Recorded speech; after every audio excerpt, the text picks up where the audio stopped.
itu sih. Itu sih. Enggak bisa. Assalamualaikum warahmatullahi wabarakatuh.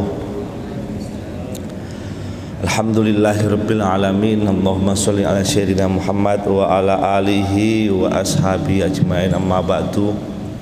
La haula wala quwata illa billahil aliyil azim. Rabbi shrah li sadri wa yassir li amri wahlul 'uqdatam min lisani yafqahu qawli. Yang saya hormati takmir dan penanggung jawab kajian tematik, khususnya tema yang ke-20, praktek seni zaman Nabi. Saudara-saudara saya jamaah sholat maghrib Masjid Sunan Kalijaga yang saya hormati. Pertama, saya mohon maaf sedang flu dan sedikit demam, mudah-mudahan tidak corona. Allahumma amin. Semoga semuanya sehat. Allahumma amin. Jadi sudah tidak suara saya sudah tidak menarik, ditambah flu, mudah-mudahan masih bisa dipahami. Saya minta doanya juga sahabat-sahabati, mudah-mudahan saya cepat sembuh dan semuanya juga cepat sembuh. Allahumma amin. Al-Fatihah. A'udzubillahi minasyaitonir rajim. Bismillahirrahmanirrahim. Maliki yaumiddin. Iyyaka na'budu wa iyyaka nasta'in. Ihdinas siratal mustaqim. Shiratal ladzina an'amta 'alaihim ghairil maghdubi 'alaihim waladdallin. Amin. Yang kedua, niat saya seperti biasa tabarukan dan silaturahim sambil diskusi. Mudah-mudahan saya juga mendapatkan banyak pencerahan dari teman-teman semua. Langsung saja sedikit tema yang kami sudah siapkan, makalah sebenarnya sudah agak sedikit ilmiah ya, bisa dibaca dari awal sampai akhir. Nanti kita diskusikan. Saya juga berharap ada masukan, ada kritikan dan lain sebagainya. Praktek seni zaman Nabi. Sebelum ke praktek seni, mungkin kita perlu seni itu apa. Kalau kita ya cari padanan katanya di dalam bahasa Arab dengan seni di dalam bahasa Indonesia hampir sama sebenarnya. Seni dari bahasa Indonesia diambil dari kata sani ya, yaitu Latin. Ada yang bilang jini ya, yaitu kalau sani itu pemujaan ya. Jadi praktek ritual sebenarnya kalau dalam bahasa kenapa ada pemujaan? Karena ada unsur-unsur magis atau unsur-unsur yang bersifat gaib, sakral. Nah, sesuatu yang dicintai, sesuatu yang menakjubkan, sesuatu yang menggetarkan itu berpotensi untuk dipuja karena kesakralannya. Maka tidak heran kalau unsur-unsur estetik ya yang bisa menakjubkan itu lama kelamaan kalau orang fanatik maka akan lahirlah sakralitas atau pemujaan. Ada yang bilang seni itu dari kata jini ya, artinya ada sesuatu yang di luar nalar, jinositas, sesuatu yang luar biasa, itu seni. Dalam bahasa Inggris art ya, atau arti visual ya sama, sesuatu yang menakjubkan, sesuatu yang menggetarkan, sesuatu yang bisa membuat sakralitas. Dalam bahasa Arab fan atau al-funun jamaknya hampir sama, yaitu pemujaan atau ritual atau sesuatu yang menakjubkan. Nah, tapi kita sering mengartikan, jadi kata itu ada makna al-hakiki, ada makna haroki, ada makna majazi. Hampir semua kata itu ya tidak pernah bisa menghindar dari tiga tadi kategori tadi. Kalau kita bilang seni atau fun atau al-funun, maka kita sudah terbiasa mengartikan adalah karya seni ya, karya cipta manusia yang diwujudkan dalam suatu bentuk, entah itu sastra, entah itu musik, entah itu performance art atau aksi teater, tari dan sebagainya, atau seni rupa. Nah, kali ini kami hanya membatasi membahas seni rupa dan sastra. Teman-teman atau sahabat-sahabat jamaah rahimah yang saya hormati, mungkin kita sudah terlalu sering mendengar zaman Nabi adalah zaman berhala ya, patung. Tapi kita mungkin tidak pernah mengira bahwa zaman Nabi itu adalah zaman puncaknya kreativitas seni di Arab ya. Kita tidak pernah membayangkan seperti apa. Kalau kita membaca banyak buku sejarah ya, dari Muhammad Haikal, dari Philip Kahiti, dan banyak buku-buku yang sudah saya cantumkan di dalam makalah saya membayangkan kota Mekah, khususnya Hijaz itu adalah kota seni yang luar biasa, khususnya pada zaman Nabi. Jadi karya puisi itu hampir di semua kota, di semua tempat yang itu banyak orang berkumpul itu ditempelkan ya. Jadi setiap hari itu kayak festival seni. Kalau kita mau baca sejarah dengan teliti itu, khususnya puisi dan karya seni rupa patung. Nah, jadi pasar-pasar itu ditempelin banyak puisi-puisi yang bagus. Pintu gerbang nanti ada puisi yang disebut mudahabat, puisi emas. Ada yang disebut puisi mu'alaqat yang ditempel di dinding Ka'bah.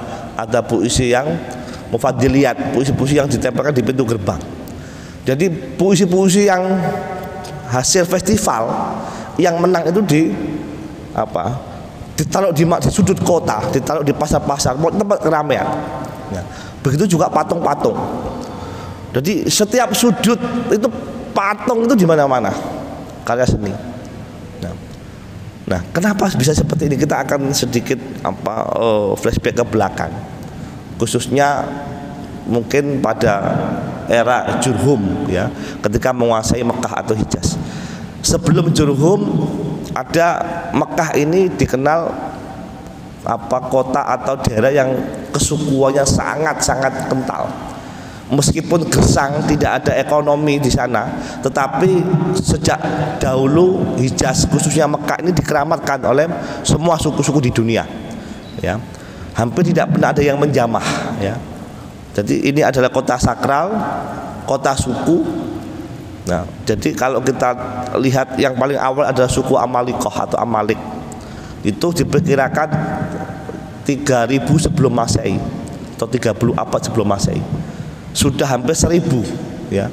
Ini kota mistis. Nah, sudah ada patung tapi tidak seramai ketika suku Jurhum itu masuk.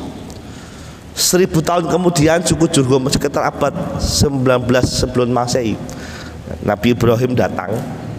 Nah, sebenarnya Nabi Ibrahim itu juga terinspirasi oleh membuat Ka'bah, itu terinspirasi oleh banyaknya patung-patung. Kita tahu ayah Nabi Ibrahim adalah seorang pematung yang sangat terkenal dan seorang yang karyanya sangat mahal. Kita tahu Azhar. Jadi Ka'bah itu sebenarnya adalah titik balik atau perlawanan dari patung yang bentuknya adalah 3 dimensi, realistis dan figuratif sebenarnya. Siapa yang membuat suku Jurhum? Suku Jurhum ini adalah keturunan dari Syria. Ya. Dia yang bisa mengalahkan atau mengusir suku Amaliko yang berdiam diri di situ, hanya pemujaan ya, yang tidak berbentuk.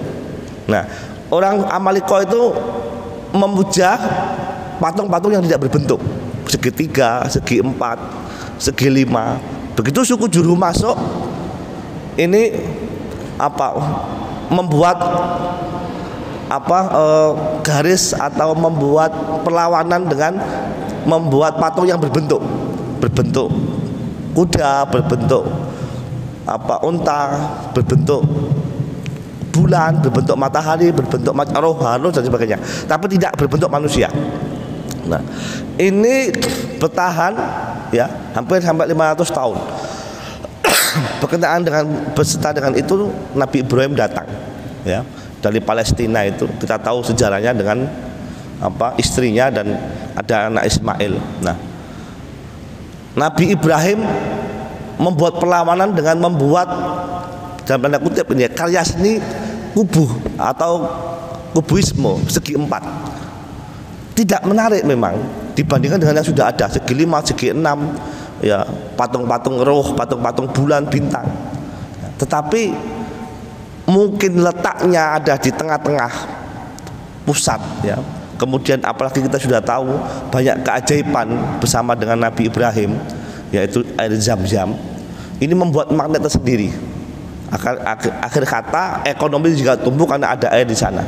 Nah, bertahun-tahun Nabi Ibrahim melestarikan atau tidak pernah membuat karya seni lain. Kita anggap Ka'bah itu karya seni ya, kecuali cuma kubuisme, kubu. Jadi kardus itu segi 4 itu. Nah, sementara yang lain masih membuat percobaan macam-macam. Ya, bapaknya Ibrahim sudah mulai membuat patung yang berbentuk manusia berkepala singa, macam-macam lah ya.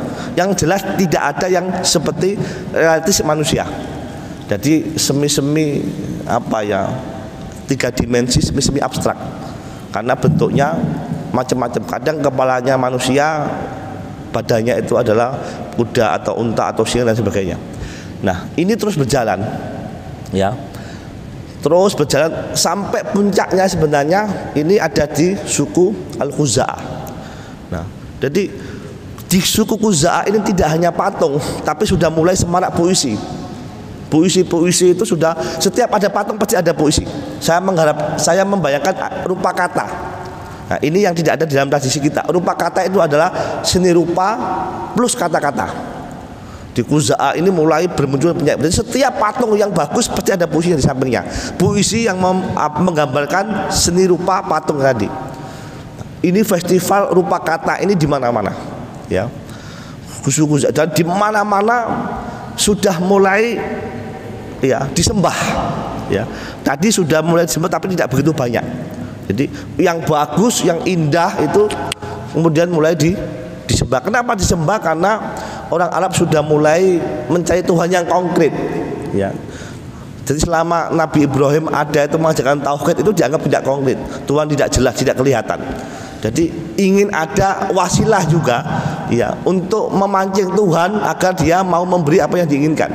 Karena itu melalui karya-karya seni rupa patung ini yang dianggap yang paling bagus menang dalam festival. Nah, setiap yang menang itu pasti ada puisinya. Kadang-kadang seorang pematung juga seorang penyair. Kadang-kadang pematung sendiri, penyair sendiri. Satu keluarga kalau tidak ada yang bisa membuat patung maka aib, bisa diusir, tidak layak tinggal di Mekah. Itu suku Khuza'ah sampai seperti itu. Nah, suku Khuza'ah ini bertahan sampai 300 tahun sampai 400 tahun. Kemudian ditaklukkan kemudian oleh suku Quraisy. Ya, kita tahu suku Quraisy ini adalah di situ ada paman Nabi yaitu Abdul Muthalib yang punya karisma yang luar biasa. Sebelum ada Qusay bin Kilab itu sudah dua nama ini sebenarnya. Ini adalah keturunan dari Nabi Muhammad SAW. Nah, ketika Nabi Muhammad lahir, ini sedang puncaknya karya seni rupa patung dan puisi. Jadi hampir setiap gang itu tidak ada patungnya. Bahkan patung Ka'bah itu juga di mana-mana.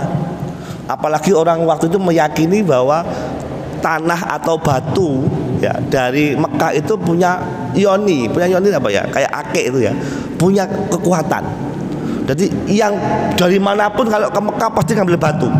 Dan itu dibuat patung di tempat masing-masing.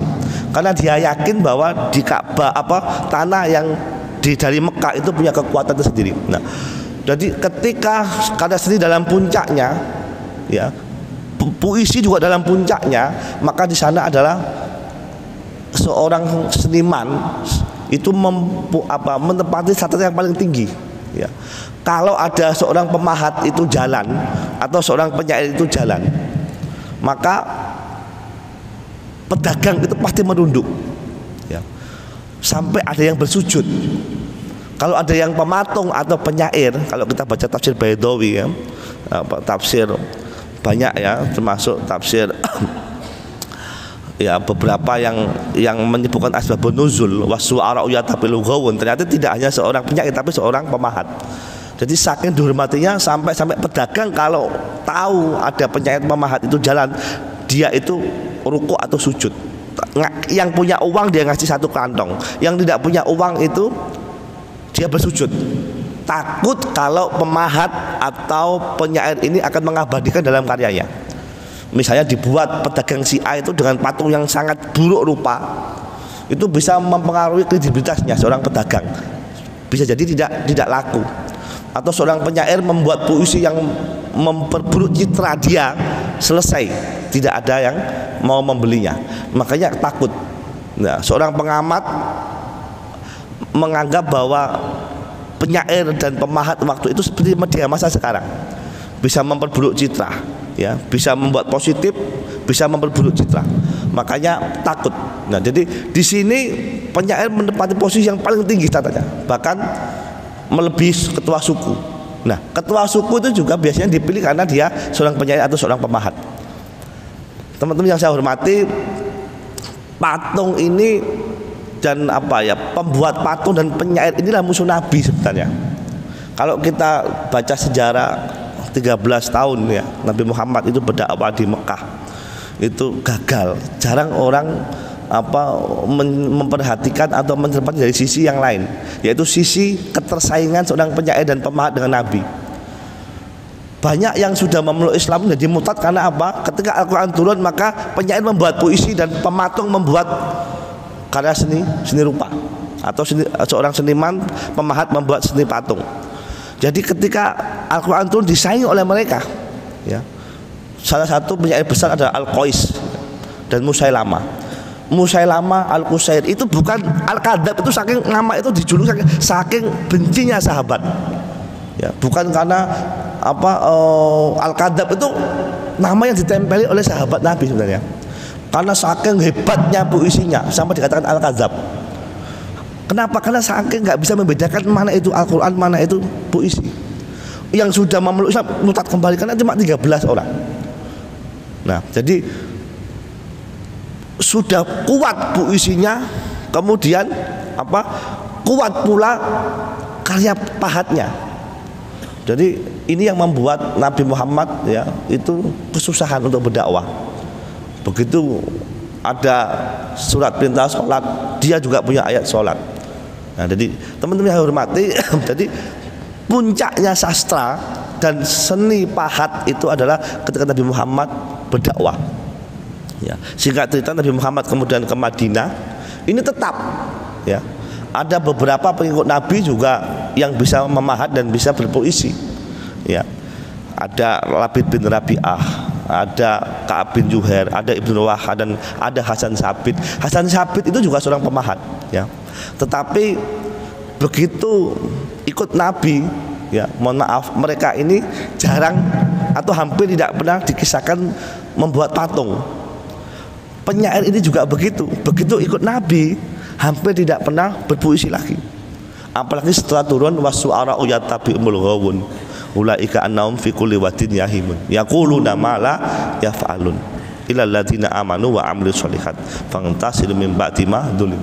Apalagi sampai turun ini wasu'ara yattabi'ul ghawun, penyair dan pemahat, pengimajinasi, seniman, yattabi'ul ghawun, mereka diikuti oleh imajinasi yang liar. Yattabi'ul ghawun, mereka diikuti oleh pengikut yang memuja. Jadi banyak arti situ. Ya. Wa annahum fi kulli wadin yahimun. Ulaika annahum fi kulli wadin yahimun. Mereka berhayal di lembar-lembaran hayalan kata, berhayal di dalam lembar-lembaran pahatan, ya. Jadi sampai-sampai Al-Qur'an mengecam, tetapi penyair tetap penyair. Labid bin Rabi'ah datang, "Ya Rasul, engkau tahu bahwa aku seorang seniman." Ibnu Wahab juga datang, "Ya Rasul, kamu tahu aku seorang penyair." Ya. Hasan bin Sabit, "Ya Rasul, aku ini seorang pemahat. Apakah betul profesi saya itu adalah orang yang dungu, orang yang sesat, ya tapi gawun, orang yang diikuti setan?" Nabi Muhammad hanya tersenyum. Apa maksudnya? Ya, tipis sekali kalau tidak hati-hati, seniman ini akan berbelok ya kepada orang-orang yang seperti di Mekah, tipis sekali. Makanya ada ilal ladzina amanu, ada istisna ya, kecuali orang seniman yang beriman. Siapa mereka? Ilal ladzina amanu wa amilus sholihat, yaitu penyair yang memperjuangkan keadilan, memperjuangkan kesejahteraan, memperjuangkan nilai-nilai kemanusiaan, memperjuangkan kebenaran. Nah, itu berbeda. Coba lihat penyair-penyair yang ada di Mekah, pematung-pematung itu hanya memuja uang, memuja perempuan, memuja seksualitas dan sebagainya. Nah, jadi setelah dengar seperti ini kemudian Nabi Muhammad sahabat Nabi ini kemudian merasa terwadahi atau mereka tersenyum. Berarti boleh saya membuat patung, boleh saya membuat puisi, boleh, tetapi buatlah patung yang mirip dengan Ka'bah. Nah, itu awalnya. Jadi patung yang tidak 3 dimensi, tidak figuratif, tidak Nah, itu awalnya. Jadi, berpuisilah tapi jangan yang cabul, jangan minta uang, jangan menjelekkan aib orang. Berpuisilah untuk keadilan, untuk melawan kebatilan, fantasi dan lain sebagainya. Nilai-nilai yang punya nilai positif. Nah, teman-teman yang hormati, Al-Quran datang tidak hanya membawa hidayah, tapi melawan kehebatan sastra jahiliyah. Jadi Al-Quran ini mujizatnya adalah, salah satunya adalah melawan keindahan, keluar biasaan puisi jahiliyah. Betul-betul semua takluk. Ini kalau kita mau baca sejarah ya, tidak hanya banyak penyair yang memeluk Islam karena dasarnya Al-Quran ya, tetapi juga banyak penyair-penyair jahiliyah yang masih menyembah berhala ya, agama nenek moyangnya itu juga menikmati Al-Quran. Jadi saya sudah buatkan makalah di situ. Jadi ketika misalnya begini, penyair Labib bin Rabi'ah sebelum memeluk Islam, dia adalah penyair terhebat dari suku Daus. Ya, dia langganan pemenang juara setiap tahun di Mu'allaqat. Ya. Ketika dia dengar ada Nabi Muhammad yang membawa puisi-puisi hebat, dia merasa tersaingi. Saya mau bertemu dengan Nabi Muhammad. Saya mau bertemu dengan Muhammad yang katanya penyair dan penyihir itu. Dia ada di mana? Dia bilang kalau sekitar menjelang maghrib atau senja, Muhammad itu biasanya ke Ka'bah. Saya ingin tahu sehebat apa puisi dia. Ternyata ketika Labib bin Rabi'ah itu ke Ka'bah, betul di sana dia bertemu Nabi Muhammad SAW. Ada yang mengatakan bahwa Nabi Muhammad saat itu adalah membaca Al-Alaq, ya, yaitu Iqra bismi rabbikal ladzi khalaq. Ada yang bilang membaca Al-Qari'ah, Al-Qari'atu mal Qari'ah wa ma adraka mal Qari'ah yauma yakun nasu kal farashil mabsus. Begitu mendengar seperti ini, Labid mau semaput. Saya penyair, saya ahli bahasa, tidak mungkin ada puisi seindah ini diciptakan oleh Muhammad yang bodoh. Saya hari ini mengakui bahwa dia seorang nabi. Allahumma shalli ala Muhammad. Labid langsung bergetar, puisi yang mau dibaca untuk menyaingi Nabi jatuh. Yang bisa merasakan hanya penyair. Saya ini penyair, saya langganan juara. Saya tahu ini bukan bahasa manusia. Al-Qari'atu mal Qari'ah. Al-Qari'ah ini bahasa apa? Belum pernah dia temukan Al-Qari'ah itu ya, menggetar hati. Ini bahasa apa? Dia bahasa Arab yang indah, belum pernah dipakai sekalipun. Nah, saat itu dia menjadi pengikut Nabi, penyair pertama dan pemahat pertama ya. Sayangnya dia ketika ikut Nabi belum pernah membuat patung ya, karena masih mungkin kondisinya krusial. Yang teman-teman yang saya hormati ya, selain penyair yang ikut Nabi Muhammad menjadi penyair Muslim, ada juga penyair yang besar yang tetap tidak mau memeluk Islam atau tidak menerima hidayah. Di antara ada Abu Sufyan, ya, ada Abu Sufyan, kemudian ada Abu Lahab, ya, ada juga Abu Jahal. Itu penyair semua. Abu Sufyan terutama. Abu Sufyan sama Abu Jahal ini diam-diam itu sering menyelinap atau ngintip ya sahabat Nabi yang membaca Al-Quran tengah malam ya. Jadi ada beberapa sahabat Nabi yang bacanya enak ya. Ada yang Habib bin Ad itu yang dikisahkan itu ya. Jadi diam-diam itu dia menikmati bacaan Al-Quran, ingin meniru, termasuk juga Musailamah.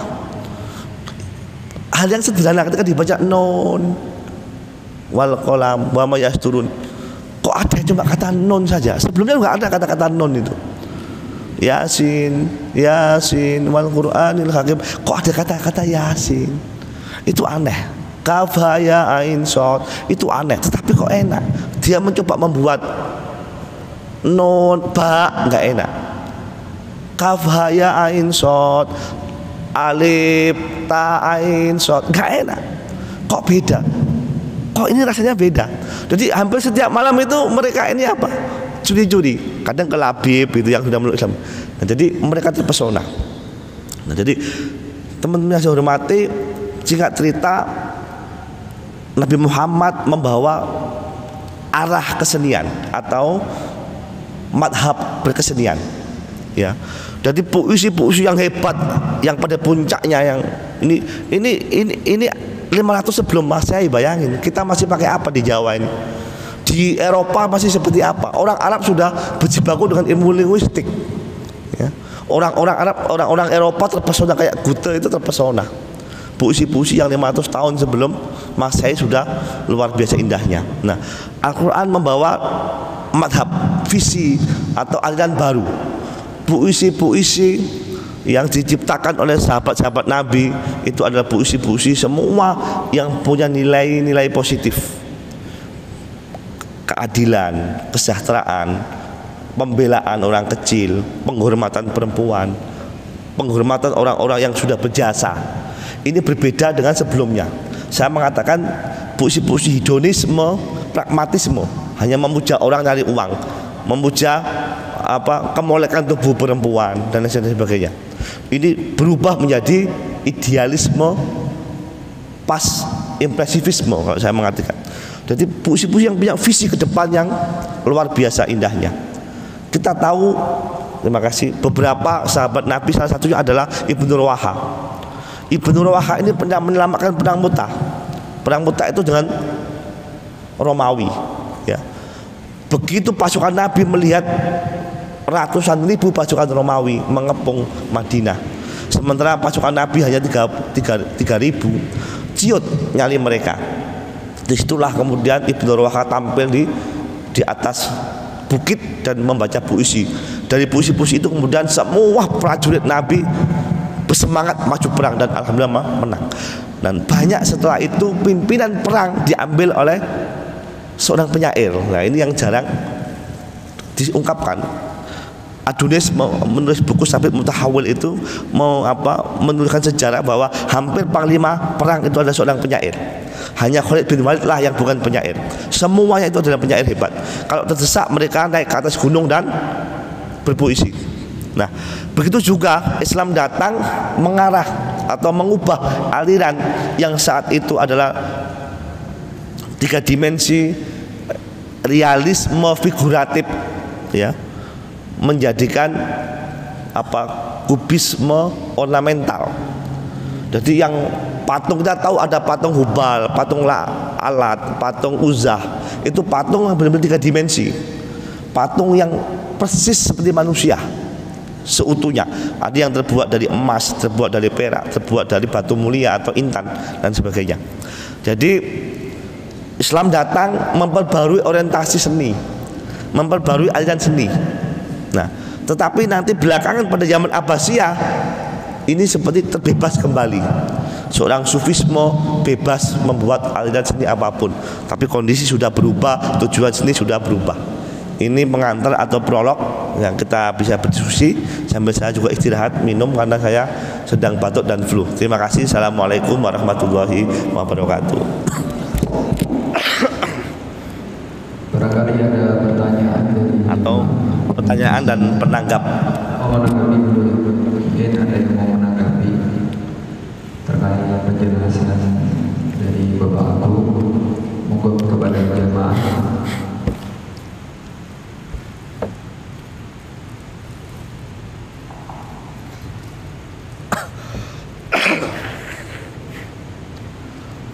Tadi ada yang menanggapi. Ada satu pertanyaan, Pak. Boleh. Assalamualaikum warahmatullahi wabarakatuh. Atau teman-teman boleh di sini ya, kan nggak ada akhwatnya, ya. Atau biarkan begini aja. Di sini gimana kalau di sini? Di sini ya nggak apa ya, nggak ada akhwatnya.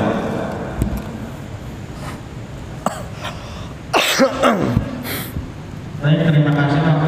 Sebelumnya tadi disebutkan bahwa Nabi Ibrahim itu membuat Ka'bah terinspirasi oleh patung-patung. Nah, pertanyaannya apa yang membedakan patung dengan Ka'bah? Baik, terima kasih.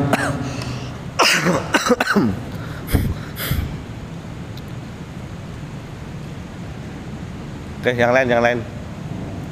Monggo yang lain di jemaah yang lain kami persilakan.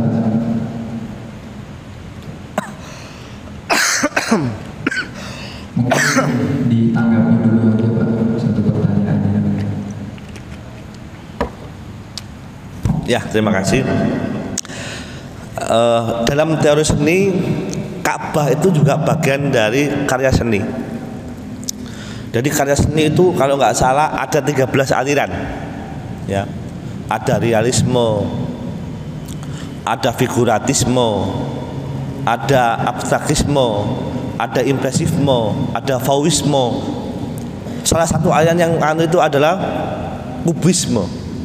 Jadi kubus itu aliran, Mas.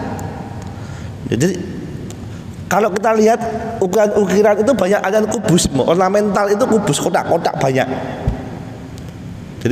Jadi Nabi Ibrahim membuat karya seni, kita anggap karya seni ya. Kalau kita anggap ilham itu beda lagi ya. Nanti kalau kita masuk ke teologi, maka itu adalah semua dari Allah, bimbingan Allah. Membuat Ka'bah itu adalah wa'id Al-Quran itu saya lupa. Jadi kalau kita lihat secara teologi, maka itu adalah bimbingan dari Allah membuat Ka'bah. Tapi kalau kita membuat menganalisis secara seni, Ka'bah itu adalah salah satu aliran seni, kubisme. Jadi tidak hanya Ka'bah saja, rumah-rumah itu kan banyak yang aliran kubisme, kotak. Apartemen itu di Arab itu ya kubisme semua. Beda dengan di kita ya. Di kita Limasan, Joglo itu bukan kubisme. Hampir di Arab itu semuanya adalah kotak-kotak rumahnya. Nah itu adalah warisan seni orang Arab, kubisme. Jadi tentu berbeda. Kalau selain Nabi Ibrahim itu membuatnya kebanyakan aliran fauvisme, realisme. Jadi fauvisme, realisme itu adalah realita tapi tidak realita. Misalnya Azar, ayah angkat Nabi Ibrahim itu membuat patung yang paling terkenal adalah manusia berkepala singa, mirip yang ada di Abu Hul, yang ada di piramida Mesir. Itu nggak ada di dalam realita. Atau kuda bersayap, kan nggak ada dalam realita. Tapi itu sudah diciptakan, dipahat. Salah satu ya yang mewarisi Azhar adalah Bani Najjar. Najjar itu seorang pemahat, makanya disebut Bani. Jadi nama-nama suku dulu itu, mohon maaf, itu mencerminkan profesinya. Bani Najjar itu pemahat kayu, Bani Sakif pemahat batu. Jadi ini membuktikan bahwa orang Arab adalah seorang seniman. Nah, Ibrahim sendiri mendobrak ya aliran seni yang sudah meluas, yaitu aliran seni realisme, figuratif, fauvisme. Jadi ada kuda berkepala manusia, ada manusia berbadan kuda, ya, ada ayam kepalanya adalah buaya dan sebagainya. Di patung-patung dulu seperti itu. Hanya pada waktu Quraisy lah berani orang membuat patung 3 dimensi realisme murni, yaitu manusia. Patung Hubal itu laki-laki yang ganteng, yang seperti raja dan besar sekali. Itu lebih besar dari Ka'bah, ditaruh di sampingnya. Patung Al-Uzza itu seperti rantu yang cantik sekali, kepala terbuat dari emas, ya, tangannya terbuat dari emas, dia menggenggam puisi-puisi yang hebat dari penyair-penyair. Nah ini aliran seni. Ya, kalau kita lihat sebagai aliran seni, maka Ka'bah adalah aliran kubus. Dan nyatanya ketika Fathul Makkah, ya, Futuh, ini berhenti dulu atau lanjut? Lanjut ya. Fardu kifayah, saya mohon sampai jawab adzan ya Mas ya. Adzan dijawab ya. Nah, kita lihat ketika Fathul Makkah atau Futuh, ada 360 patung di Ka'bah, semua berbentuk manusia. Ya.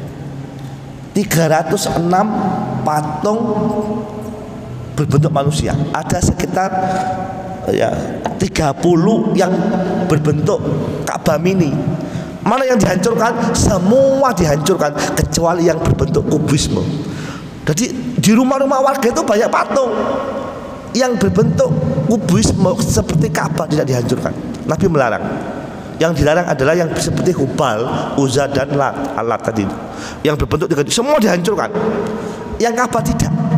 Jadi Ka'bah selain yang ada di Masjidil Haram itu ada Ka'bah di mana-mana. Miniaturnya dibuat oleh pemahat, ya, di rumahnya, di toko, dan itu nggak dihancurkan oleh pasukan Nabi. Nah, ini yang tersisa aliran seni rupa, ya, sampai nanti di Madinah, ya, rumah-rumah mirip Ka'bah. Saya kira itu ya. Nah, jadi Ka'bah itu aliran seni, kubuisme, kotak. Bagi kita mungkin tidak menakjubkan, tapi bagi orang Arab, kalau tidak kotak itu tidak indah. Saya tidak pernah menemukan rumah di Arab itu yang tidak kotak. Kalau ada rumah kok segitiga itu kayak aib. Justru di sini saya malah nggak pernah lihat rumah itu kotak, ya kan? Rumah kita itu limasan, joglo, kemudian apa? Rumah-rumah kita ini, masjid ini nggak ada yang kotak. Di sana kotak semua. Coba kata Masjidil Haram itu kotak itu, kotak kubus semua, kotak disambung-sambung, kotak-kotak. Madinah itu kotak-kotak semua, iya kan? Ini warisan Nabi, aliran seni warisan Nabi, yaitu kubus ornamental, sampai pahat-pahatan, ukir-ukiran, ornamen itu kotak-kotak semua. Nanti ketika zaman Abbasiyah baru berubah, ada bulat-bulat, ya. Saya kira itu. Baik, mungkin ada pertanyaan dari jamaah. Kami persilakan.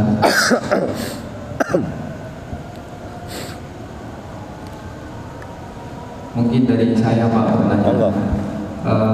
Seperti yang kita ketahui bahwa masyarakat Arab itu kan peradabannya maju ya Pak. Mungkin walaupun dalam satu sisi jahiliyah dalam keyakinan. Mungkin yang saya pertanyakan adalah kenapa atau apa sih yang sebenarnya terjadi pada masa lalu? Karena mungkin dari seni arsitektur itu kan bukan buat disembah atau diyakini Pak, tetapi mungkin untuk dinikmati atau mungkin untuk sebuah ya hanya untuk karya seni. Tetapi kenapa sampai masyarakat Arab itu kok bisa sampai meyakini bahwa karya seni, patung semuanya itu adalah Tuhan mereka? Mungkin seperti itu Pak. Oke, terima kasih, ada beberapa jawaban itu. Terima kasih, saya sudah ada sebenarnya. Saya mau mengatakan Arab waktu itu berperadaban tinggi, tidak. Saya tidak sependapat. Saya mengikuti juga pendapat Muhammad Amin, ya, mengikuti juga pendapat Syauqi Dhaif. Arab waktu itu tidak punya peradaban, tetapi dia punya kejayaan sastra. Ini yang agak aneh. Harusnya ketika negara itu jaya sastranya, peradabannya akan ikut. Teori peradaban, Mas, ditandai dengan dua hal. Apa itu? Pengetahuan dan perilaku, adab. Orang Arab tidak punya adab pada zaman jahiliyah. Bayangin, orang baru melahirkan anak perempuan dibuang. Apakah itu punya adab? Punya adab? Tidak. Hukum rimbah, ya. Membunuh itu biasa, apalagi membunuh budak, ya, perbudakan luar biasa, pembunuhan luar biasa, pencurian luar biasa, ya, pemerkosaan luar biasa. Wanita itu nggak dianggap sebagai makhluk yang mulia, tapi sebagai pemuas nafsu, bahkan sebagai aib. Apakah ini punya peradaban? Tidak. Makanya ini aneh. Seharusnya sastra membawa peradaban, tapi di Arab tidak. Ini yang saya berpendapat dengan Muhammad Amin dalam kitab Fajrul Islam. Mereka punya sastra iya, mereka punya kesenian iya, tapi mereka tidak punya peradaban. Karena apa? Perilakunya jauh dari kejayaan sastra dan seni pahatnya. Itu ya. Kalau kita bicara peradaban, pasti pengetahuan, teknologi, dan perilaku etisnya, akhlaknya. Orang Arab waktu itu tidak punya akhlak. Kenapa kok orang Arab itu sampai menyembah patung? Ada banyak alasan. Yang pertama dari kisah Ammar bin Luhai, ya. Orang Arab waktu itu sudah ikut banyak agama monoteisme Nabi Ibrahim, tetapi lama kelamaan ini kalah pengaruh dengan Ammar bin Luhai. Ammar bin Luhai itu waktu itu ke Syria. Orang Syria menyembah patung semua ternyata di sana sudah. Nah, ada patung yang besar yang nanti kita sebut Hubal itu. Orang-orang kok ngumpul, ada apa, kata Amr bin Luhai ketika dia dagang ke Syria. Orang sedang meminta apa yang dia minta. Apa yang dia minta? Dagangnya laris. Apa yang dia minta? Keberuntungan, tidak ada bencana. Yang benar, saya tidak pernah menyembah seperti ini. Saya menyembah Tuhan yang tidak kelihatan, yang diajarkan Nabi Ibrahim. Ternyata cobalah kamu meminta kepada Hubal, saya jamin keinginan kamu akan terkabulkan. Dia betul mencoba minta membawa dagangan sekian-sekian dari kafilah. Ternyata betul, secara kebetulan habis Pak, laris manis. Saya minta disembuhkan penyakitnya, sembuh pileknya. Nah, ini kemudian dia mulai percaya. Boleh nggak Hubal ini ku bawa pulang? Boleh, dengan syarat kamu membeli sekian. Dibeli. Hubal dibawa ke Mekah dan ditaruh di Ka'bah. Dia bilang, kalau kamu memohon, mintalah kepada Hubal, pasti kamu akan dikabulkan. Ternyata beberapa percaya. Akhirnya konon semua akan ikut. Nah, itu teori yang pertama. Akhirnya orang membuat patung. Sebelumnya itu patung Hubal itu nggak ada. Masih agak aib membuat patung manusia, itu agak takut. Nah, akhirnya lama-lama orang membuat patung nenek moyangnya yang dianggap berjasa sebagai cara untuk meminta kepada Tuhannya. Nah, itu. Teori yang kedua, ada yang ikut orang-orang Nasrani yang sudah memulai membuat patung salib, ya, membuat patung Yesus dan salib. Katanya lebih kusuk kalau ada patungnya sama salibnya. Akhirnya orang-orang yang agama Hanif ini, Ibrahim ini, ikut-ikutan membuat patung. Apa yang dibuat? Nenek moyangnya yang paling berjasa. Nah, ini tradisi ini mulai mengakar. Yang nomor 3, orang Arab ini ingin sesuatu yang konkret. Sudah gelisah, menyembah yang nggak kelihatan. Akhirnya menjadikan patung ini sebagai wasilah sebenarnya, ya, untuk menyembah Tuhan. Nah, dia mengira bahwa makhluk yang paling dekat dengan Tuhan itu adalah matahari. Makanya membuat patung matahari disembah, makhluk planet Venus disembah. Jadi ada teori-teori banyak. Akhirnya lama kelamaan dari banyak keyakinan ini, akhirnya orang Arab itu semua menyembah berhala. Dia lebih konkret daripada Tuhan yang tidak kelihatan yang dibawa oleh Nabi Ibrahim. Begitu ya Mas ya. Nah, nanti itu yang membuat kemudian orang Arab itu kenapa kok pandai membuat seni rupa atau patung. Nah, sekarang ini mohon maaf, tragis. Bangsa Arab sekarang itu orang yang paling minim membuat karya seni rupa, seni lukis, apalagi hampir nggak ada pameran di sana. Apalagi kemudian setelah Arab dikuasai oleh Wahabi, itu sudah haram semua. Nah, lambat laut sekarang sudah ada mulai lagi. Oke, saya kira itu. Terima kasih. Mungkin satu pertanyaan. Kami persilakan.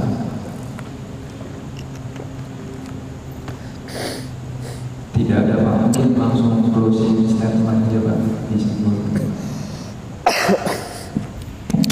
Terima kasih. Karya seni pada zaman Nabi sangat marak, bahkan dalam masa kejayaannya. Nabi atau Islam tidak melarang, tetapi meluruskan orientasinya. Yang kedua, kemudian memberi warna atau aliran baru. Untuk apa? Untuk hal-hal yang bisa mengajak kepada kebaikan. Nah, hukum seni menurut jumhur adalah mutatul hal. Lihat tujuannya apa. Jika positif dampaknya, maka pastilah tidak sekedar boleh, tetapi baik, bahkan sunnah. Imam Ghazali mengatakan bahwa fitrah manusia itu tergetar oleh keindahan. Jika orang melihat lukisan langit dan awan tidak takjub, maka ada yang masalah dalam hatinya. Kalau ada seorang yang melihat hutan-hutan, pohon-pohon yang berjajar rapi, ada bunga-bunga yang bermekaran di musim semi dan tidak takjub, maka ada problem dalam jiwanya. Seni adalah kebutuhan integratif, yaitu kebutuhan jiwa.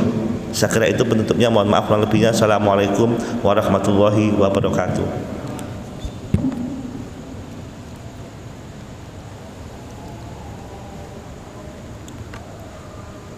Alhamdulillahirrahmanirrahim. Demikianlah kajian pada malam hari ini. Semoga memberikan kemanfaatan bagi kita semua. Amin amin ya rabbal alamin. Saya selaku pembawa